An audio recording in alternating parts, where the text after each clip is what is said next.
तो गुरुजी के पास हमारी जर्नी तो वैसे पता ही नहीं कब से स्टार्ट हुई है, बट जब जहाँ से हमें याद है कि 2005 में गुरुजी ने सबसे पहले अपना अ, दर्शन दिए।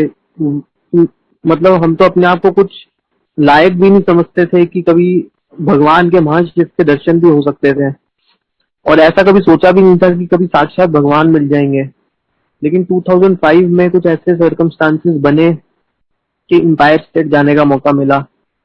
तो जब गुरुजी को पहली बारी देखा तो ऐसा लगा ही नहीं कि ये कोई कोई इंसान कोई हमारे सामने बैठे हैं। वो ऐसा फर्स्ट टाइम गुरुजी को देखते ही ऐसा लगा था कि मतलब मैं कैसे वो बयान करूं। तो गुरुजी को ऐसा लगता था कि वो इस दुनिया के नहीं है, वो पता नहीं क्या पावर है जो हमारे सामने बैठे हैं। फर्स्ट जब शुरू शुरू में गए तब ऐसे इतने कोई सत्संग नहीं होते थे कि अब तो जैसे गुरुजी के बारे में पता चल जाता है गुरुजी कौन है क्या है। तो पहले ऐसा कुछ नहीं होता था, धीरे धीरे जाते थे तो समझ आता था कि गुरुजी कौन है। तो गुरुजी से डर भी बहुत लगता था, अभी तो कुछ पता भी नहीं था गुरुजी के बारे में, फिर भी गुरुजी को देखते ही बहुत डर लगना। गुरुजी में से फ्रेग्रेंस बहुत ज्यादा आनी, हर बॉडी पार्ट में गुरुजी के फ्रेग्रेंस आनी। एक बारी मुझे याद है, कोई फंक्शन था बड़े मंदिर में। तो जब फंक्शन के बाद हॉल में डांस हो रहा था, तो गुरुजी अपने गद्दी पे लेग्स फोल्ड करके बैठे थे। तो गुरुजी की जो जुत्ती थी वो नीचे नीचे थी और गुरुजी ने अपने लेग्स फोल्ड करे हुए थे। तो मैं तब 8 9 साल का होऊंगा। तो मैं फटाफट इतने रश में से निकल के आगे चला गया और डरते डरते ना गुरुजी की जुतियों को मैंने टच कर लिया।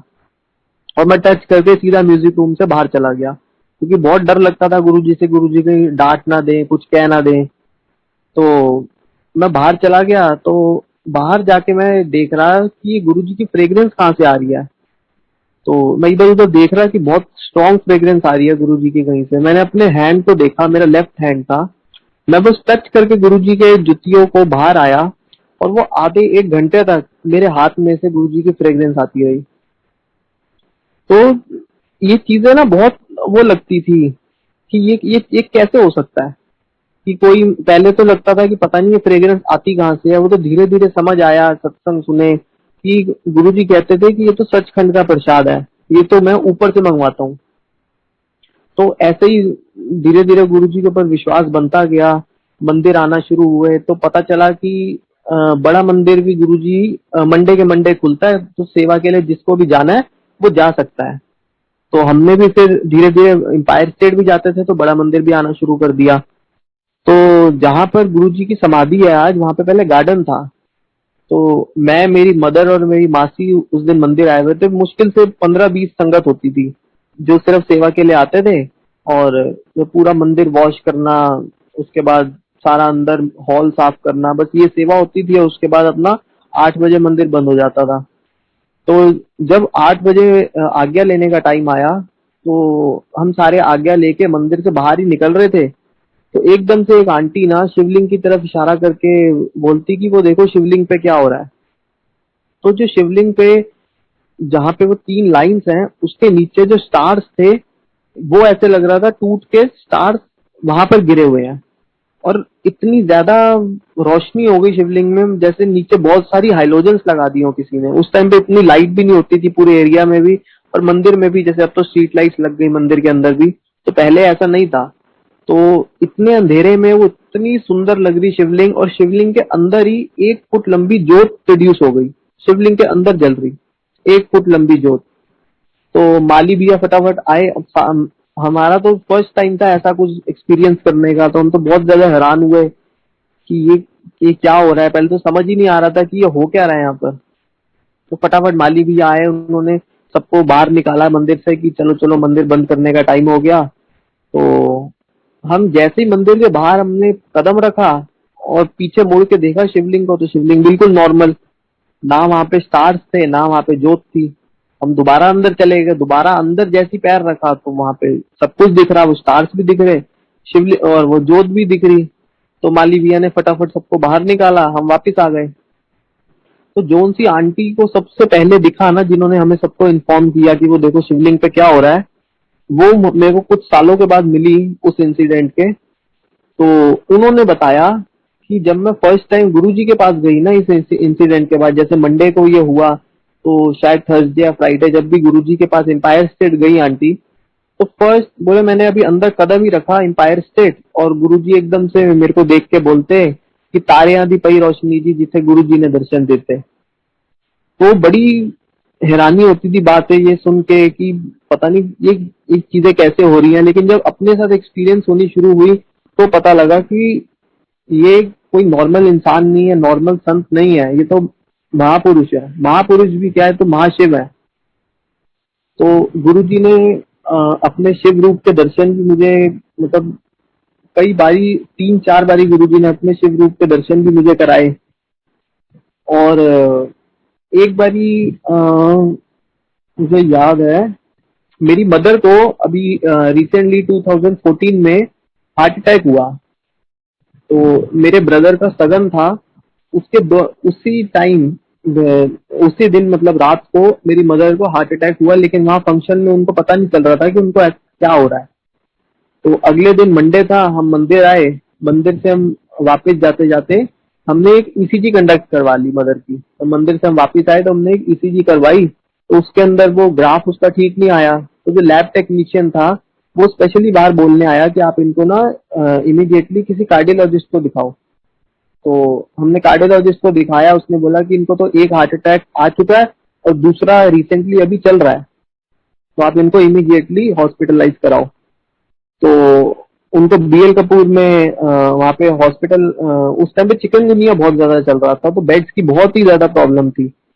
तो बीएल कपूर में इमरजेंसी में सिर्फ एक बेड खाली था। हम गए तो हमें वो बेड मिल गया। तो वहां पे उनके सारे टेस्ट वगैरह हुए, सब कुछ हुआ। तो डॉक्टर्स ने बोला कि हम नेक्स्ट डे सुबह एंजियोग्राफी करेंगे और स्टंट डालना पड़ेगा तो हम स्टंट भी डाल देंगे। तो उस टाइम पे हमने हॉस्पिटल वालों ने बोला कि आप 50,000 रुपीज अभी डिपॉजिट करवा दो, बाकी आपका हम टीपीए में से देख लेंगे जो भी बिल बनेगा। अब मेरी मदर को बहुत ज्यादा टेंशन हो गई कि गुरुजी अभी तो मतलब बेटे की शादी भी है, और कहाँ मेरे को हार्ट अटैक हो गया, अभी इसमें स्टंट डाल देंगे तो पूरी बॉडी वो हो जाएगी, खराब हो जाएगी, ना कुछ काम हो पाएगा और ऊपर से पैसे इतने लग जाएंगे, तो कैसे होगा गुरुजी। मतलब यही उनके माइंड में थॉट चल रहे हैं कि गुरुजी प्लीज स्टंट मत डालने देना, ये तो बहुत मतलब खराब हो जाएगा काम।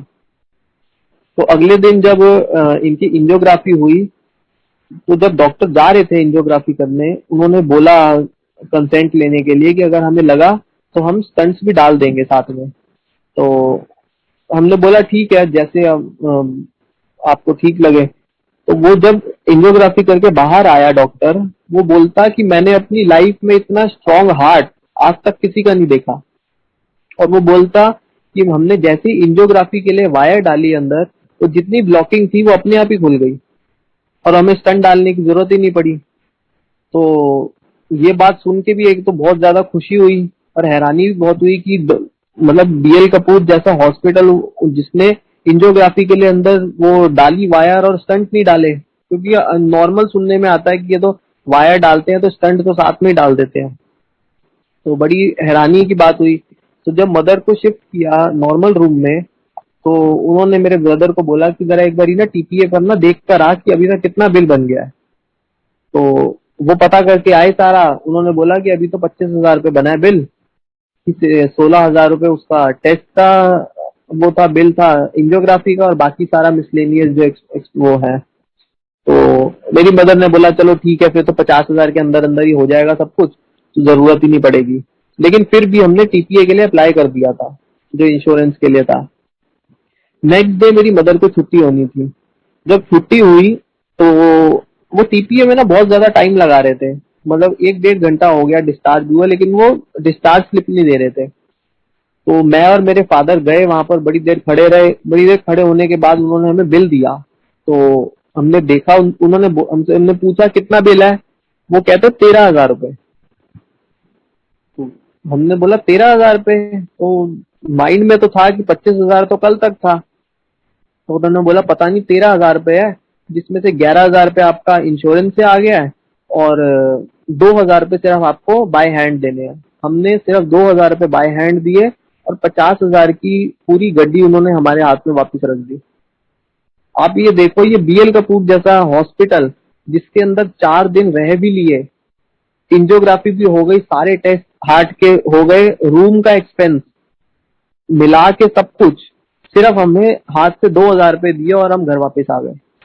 और वो दिन है और आज का दिन है, उसके बाद ना कोई मेडिसिन लेती है मदर, सिर्फ एक बीपी की मेडिसिन को छोड़ के। तो ये सारी चीजें हैं सिर्फ विश्वास की, कि गुरुजी कहते थे मेरे ऊपर विश्वास रखो, विश्वास रखोगे तो वो तो पता ही नहीं क्या क्या कुछ कर देंगे। ऐसी मेरी सिस्टर को 6 साल हो गए थे शादी के, तो उनको कंसीव नहीं हो रहा था, तो वो बहुत ज्यादा परेशान थी कि पता नहीं गुरुजी कंसीव ही नहीं हो पा रहा, 6 साल हो गए शादी को। तो मेरे को ड्रीम आया गुरुजी का, राखी वाला दिन था, 2 साल पहले राखी, हाँ राखी था, हाँ राखी थी, राखी वाला दिन था। मेरे को ड्रीम आया गुरुजी का कि हम ना बड़े मंदिर में खड़े हैं, गुरुजी ने व्हाइट कलर का चोला पहना और अपने चेयर पे बैठे हैं और हाथ से पंजीरी का प्रसाद दे रहे हैं। तो मेरी सिर्फ सिस्टर को दिया पंजीरी का प्रसाद और उसको बोलते कि टेंशन ना ले, मुंडा भी दूंगा कुड़ी भी दूंगा, टेंशन ना ले। तो बस प्रसाद लेके मैं, मेरी मदर, मेरी सिस्टर और मेरे जीजू, हम सारे बाहर आ गए म्यूजिक रूम की तरफ से। तो इतना ड्रीम हुआ। उसके 1 हफ्ते के बाद मेरी सिस्टर ने कंसीव कर लिया। कंसीव करने के बाद जब जो सारे टेस्ट होते हैं वो टेस्ट हुए, तो टेस्ट में पता चला कि अल्ट्रासाउंड जो हुआ उसके अंदर पता चला कि ट्विंस है। और जब 1 साल के बाद जो डिलीवरी हुई तो उसमें पता चला कि एक लड़का है और एक लड़की है। और आज वो अब 2 साल के हो जाएंगे, अभी ये 26 अगस्त को ये 2 साल के हो जाएंगे। तो आप ये देखो गुरु जी ने कैसे उसको भी ब्लेस कर दिया, जो इम्पॉसिबल जो थी चीज, मतलब उन्होंने उसने सारे टेस्ट करवा लिए थे, इतने महंगे महंगे इलाज करा लिए थे, किसी से कुछ फर्क नहीं पड़ा था। ठीक है, गुरु जी ने ब्लेस किया तो वो तो पत्थर की लकीर है कि गुरु जी कहते थे कि मैं कच्चा काम नहीं करता, पक्का काम करता हूँ हमेशा। तो ऐसे ही एक बारी मेरे को ना नर्व्स की ना प्रॉब्लम हो गई थी, मतलब 2000 शायद 13-14 की बात है। मेरे को ना नर्व्स की प्रॉब्लम हो गई थी, हैंड्स, मेरे हाथों और पैरों में बहुत ज्यादा दर्द होती थी। तो एक थे हमारे नोन में न्यूरोलॉजिस्ट थे, उनको कंसल्ट किया तो उन्होंने एक टेस्ट वगैरह लिखे कि पहले आप एक टेस्ट कंडक्ट कराओ और उसके बाद फिर हम देखेंगे। तो उन्होंने एक पता नहीं कौन सा टेस्ट लिखा, वो एक टेस्ट था, 1 घंटे का टेस्ट था जिसके अंदर पूरी बॉडी में ना वो करंट दे के एक एक नर्व को चेक करते थे और वो बहुत पेनफुल टेस्ट था। तो वो 1 घंटा वो उन्होंने पूरी बॉडी में करंट दिया और सारा चेक किया। उसके बाद उन्होंने जो मेडिसिन थी वो स्टार्ट कर दी। उन्होंने हमें नहीं बताया कि ये ना क्या प्रॉब्लम थी, लेकिन जो वो डॉक्टर था ना, आप देखो गुरुजी कैसे आपके सामने पूरी पिक्चर रख देते हैं। बस ये है कि समझने की बात है कि आप कैसे गुरुजी की महिमा को समझ जाते हो। जब हम जो उनसे न्यूरोलॉजिस्ट के पास जाते थे, उनकी वाइफ को भी बिल्कुल सेम ये प्रॉब्लम थी और वो उनको पैरालिसिस के अटैक्स पड़ते रहते थे थोड़े थोड़े इंटरवल्स के बाद। वो खुद न्यूरोलॉजिस्ट थे, वो समझ ही नहीं पाए कि उनकी वाइफ को क्या प्रॉब्लम होती थी। और जिस मतलब इसका इस प्रॉब्लम का कोई टाइम पीरियड होता, अगर इतने टाइम में पता चल जाए तो ठीक है, नहीं तो बाद में बहुत मुश्किल हो जाता है क्योर करना। तो मेरे को तो नेचुरली दर्द होनी शुरू हो गई, तो मैं डॉक्टर के पास चला गया। उनकी वाइफ को कोई दर्द नहीं हुई, उनको सीधा एक पैरालिसिस के अटैक पड़ने शुरू हो गए। तो उनको जब हम उनके घर जाते थे तो उनकी भी हालत देखते थे, बहुत मतलब मुश्किल से वो पकड़ पकड़ के चलती थी, उनके हाथ पैर में शिवरिंग होती थी और ये सारी प्रॉब्लम्स होती थी। और जब वो मेरे को देखते थे तो वो जब पूरा मेरा जब इलाज हो गया खत्म, 1-1.5 साल इसकी मेडिसिन चली थी, उसके बाद उन्होंने मतलब मेरे फादर को बोला था कि ये जितनी जल्दी ये रिकवर कर गया ना इस प्रॉब्लम से, इतनी जल्दी कोई करता नहीं है, पॉसिबल नहीं है, ये बहुत जल्दी रिकवर कर गया। तो जब उन्होंने ये बात बोली, लेकिन हमें तो, मेरे को तो पता है ना कि ये कैसे गुरुजी ने हमें बचा लिया, क्योंकि अगर वो प्रॉब्लम इतने छोटे से एज में हो जाती तो कितना मुश्किल था। तो वो भी गुरुजी ने क्योर किया। और तो पता ही नहीं कितनी प्रॉब्लम्स आई भी होंगी और पता भी नहीं चला होगा कि गुरुजी ने क्योर कर दी। ऐसे ही एक बारी मेरे ब्रदर को फीवर हुआ। तो 7 जुलाई का डे था, शायद 2008 या 9 की बात है। 7 जुलाई का डे था। तो फीवर हुआ, 3-4 दिन से रेगुलर फीवर था। तो मेरी मदर ने उन्हें बोला कि ना मंदिर चलते हैं, आज गुरुजी का जन्मदिन है तो मंदिर मत्था टेक के आते हैं। मेरे फादर ने मना किया कि नहीं आज मत जाओ, तो इतना ज्यादा फीवर है। तो भाई ने बोला नहीं नहीं मैं ठीक हूँ, मैंने दवाई खा ली है, तो अब मैं ठीक हूँ।